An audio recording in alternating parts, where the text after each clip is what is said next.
Hey guys, Zelonius here. Welcome to another video on the channel. In today's video, we are looking at the very best defenders on the game. We're doing a top 20 centre-backs. There was too many to fit in, so it's ended up being 23, a full squad, the max you can put in game. So, top 23 centre-backs in FIFA 23 seems pretty appropriate to me, considering it's FIFA 23. Now look, if someone hasn't made this list, it does not mean that I think they are bad. There's probably 40 to 50 pretty good meta centre-backs that you could use, and you will be fine using. If I've missed someone, it's an accident. I've tried to go for all the centre-backs. There was a fullback I've put on here as well. If there's another fullback that could play centre-back that I've missed, it happens. But I feel like I've got all the obvious ones. I've not ranked them in particular. After Christmas, I will do tier lists to finish the month, where I do defenders, midfielders, attackers, where I rank all the defenders properly, so you can expect that at the end of winter. I'm just waiting for the next couple of promos because it feels like we've got some big ones coming up. But yeah, let's get into it. So Kara, I forgot to put him in my best value player video yesterday, but this guy's honestly incredible value. He's like 20k, I think, a pretty good nation. Very good on the ball for a centre-back. Never mind the fact he's got 5-star weak foot. He's very quick. That's really good pace at this point of the game. That strength's amazing. 6'1 with 96 jumping's great. Good aggression. 81 stamina's really good for a centre-back. The passing's great. Like, it's a top tier card, to be honest. Like, if I was doing a tier list right now, I'd probably put him like probably A tier. It's only really his defending stats that are not quite up there with the top centre-backs. I'll probably stop being S tier. But for the value, like, this guy's SSS plus in terms of just crazy. Koundé, his gold card's crazy value, but this card's amazing. Really good pace. That acceleration's fantastic. Again, like Kara, great on the ball. A little bit small, but got jumping, so he's good enough in the air. Good defending stats. Elite passing. Not the best physical, but pretty solid card. Bear in mind that Kara's probably like 350k cheaper than this Koundé, if I remember Koundé's price right. Koundé's obviously got better chemistry links, but Kara's about as good as him. Much better physical, better weak foot, just a bit worse defending and pace. Kim Min-jae, very good centre-back in Serie A, one of the best.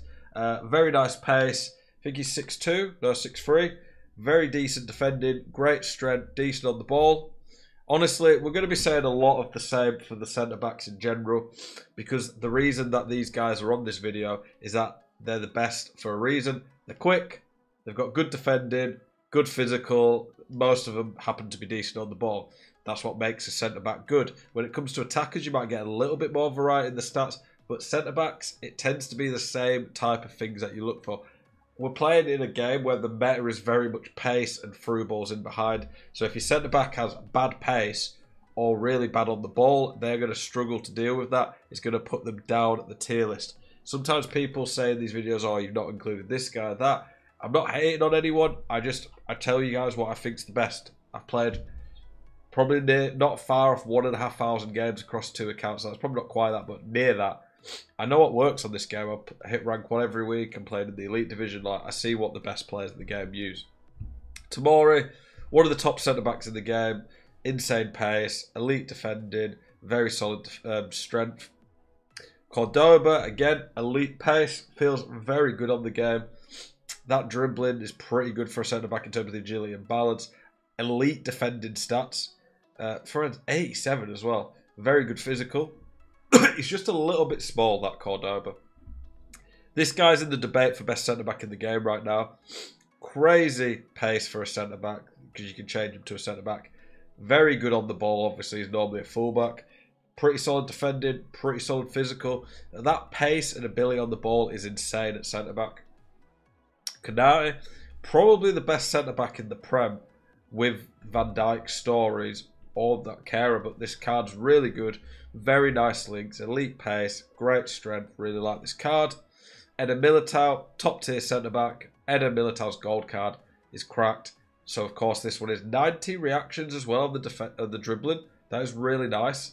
That reaction is based on how quickly they react to loose balls. So that's a really useful stat to have on a centre-back for all the 50-50s and scrambles in the box.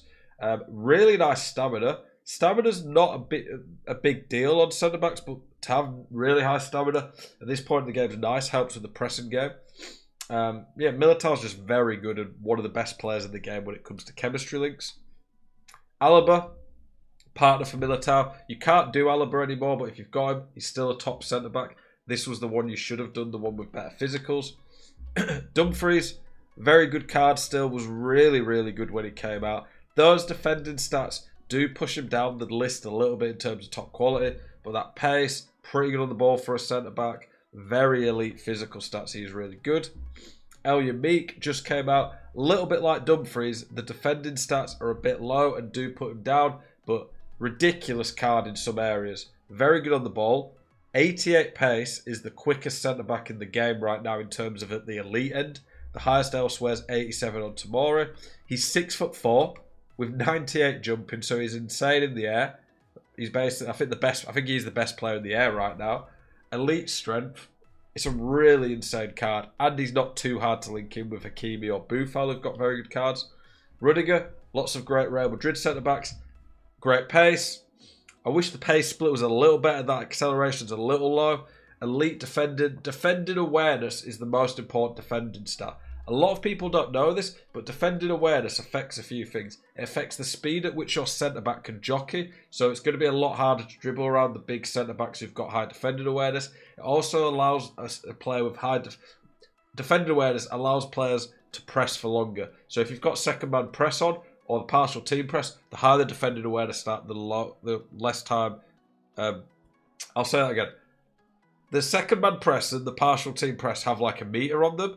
The higher your defending awareness stat, the longer that meter takes to run out. If it's low, it won't last long. That's why attackers tend to not be able to second man press for as long. Elite physicals, again on that Rudiger. PK, pretty similar card to Rudiger in some ways. 6'4" is really nice. Very good passing. A little bit clunky, but still very good. That height helps. Laporte, very overpriced card. But in these videos, we don't rank cards based on the price. We have meta value videos for that. Still very good. Nice links. Very good across the board. Ramos, honestly better than the card looks. A lot of pros have used him in the team. Very good links again. And just plays very well on the game. Carvalho, a little bit on the slow side at the elite end, but ridiculous defending stats. Like 92 is one of the highest base defending stats. Feels a lot stronger in game as well. I've not used him, but I've played against him a lot, and he's a nightmare to play against. Lucio, probably the best centre-back in the game. I don't think there's too much debate about that. Insane defending and physical, quick. This card's even got a 4-star weak foot. He's tall, he's good on the ball. He's even got a decent shot for a centre-back. This card's just insane in general. Marquinhos, very nice. Plays really well in game. You tend to notice the defenders with elite defending stats and high enough pace. They just tend to play really well. Like, they're just so hard to get around. Just really good stats across the board there for Marquinhos. If he had like 4 or 5 more pace, he'd be in the debate for best centre-back. Bobby Moore. Finally a Bobby Moore card with great pace.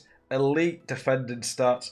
Very good on the ball, pretty good physical, amazing passing. Bobby Moore is a very good card. Might be the only good one we get this year though. Blanc, a little bit slow, but great on the ball, great defending, great physical. Repeat, you get the gist. Cooler Daddy, elite pace, got a nice pace split. Ridiculous defending, insane strength, great reactions. This guy's definitely one of the best centre-backs on the game. Maldini, Van Dijk to finish off. Definitely, again, 2 of the best. Van Dijk, that acceleration is a bit low. I really wish that acceleration split was a little bit better. But again, elite defending, elite physical, 6'4". Van Dijk in game is a unit. He's probably the best centre-back in the game when it comes to just pure defending and hard to get around.